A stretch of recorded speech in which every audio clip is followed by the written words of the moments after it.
আসসালামু আলাইকুম। আপনারা যে যেখান থেকে আমার ভিডিওটি দেখছেন, আপনাদের সকলের প্রতি রইল আমার পক্ষ থেকে দোয়া আর ভালোবাসা।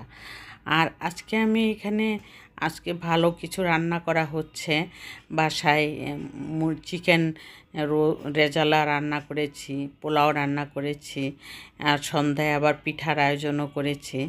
এখানে রেজালাটা রাঁধতে গিয়ে আমি এখানে প্রথমে পেঁয়াজটা লাল হয়ে আসার পর বাদামের পেস্ট আর আদা রসুন পেস্ট দিয়ে একটু লাল মরিচের গুঁড়া দিয়ে নাড়াচাড়া করে এলাচি দারচিনি দিয়েছি, তেজপাতা দিয়েছি। তারপরে পাউডার দুধ দিয়ে, আমি দই দেই না, আমি রেজালার মধ্যে সবসময় পাউডার দুধ দিয়ে রান্না করার চেষ্টা করি। দই দিলে কেমন জানি ছাকরা ছাকরা হয়ে যায়, এটা আমার ভালো লাগে না। সবার তো আর একরকম মন মানসিকতা থাকে না, সেই জন্যই আমি আমার মতো করে রান্না করার চেষ্টা করি। আর দুধটা দিলে মনে হয় একদম মাখা মাখা হয়ে যায় মশলাটা, সেই জন্য আমি পাউডার দুধটা দিয়ে রান্নাটা করি রেজালা রান্নার বেলায়। আর আপনাদের কাছে আমার একটাই অনুরোধ থাকবে, আমার ভিডিওটা দেখতে থাকুন এবং একটি লাইক দিয়ে কন্টিনিউ করবেন। আর ভালো লাগলে সাবস্ক্রাইব করে অল বাটনে প্রেস করে রাখবেন, আমার নোটিফিকেশান পাওয়ার সাথে সাথে যাতে আপনারা দেখতে পান।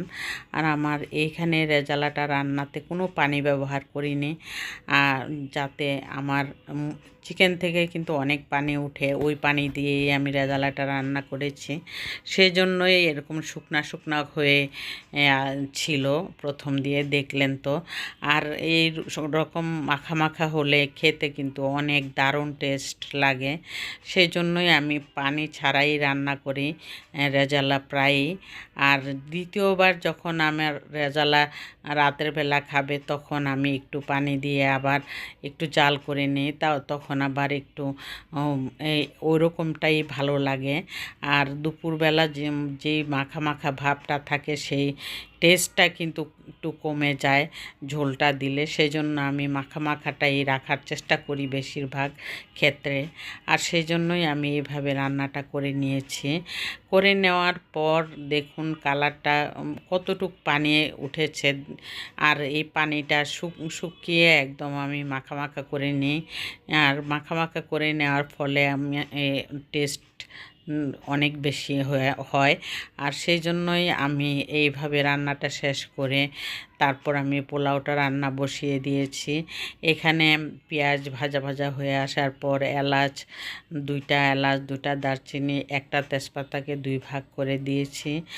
পেঁয়াজটা একটু ভাজা ভাজা হয়ে আসার পর আমি এখানে পোলার চালটা দিয়ে দিব। পোলার চালটা দিয়ে আমি পোলার চালটা অনেকক্ষণ ভেজে নিব। পোলার চালটা ভেজে নেওয়ার ফলে পোলাও কিন্তু অনেক সুন্দর হয়। এই চালটা আমি ধুয়ে টুয়ে ঝরিয়ে রেখেছিলাম। এখন আমি নাড়াচাড়া করতে থাকবো একটানা, তখন ভাজা ভাজা হয়ে আসবে।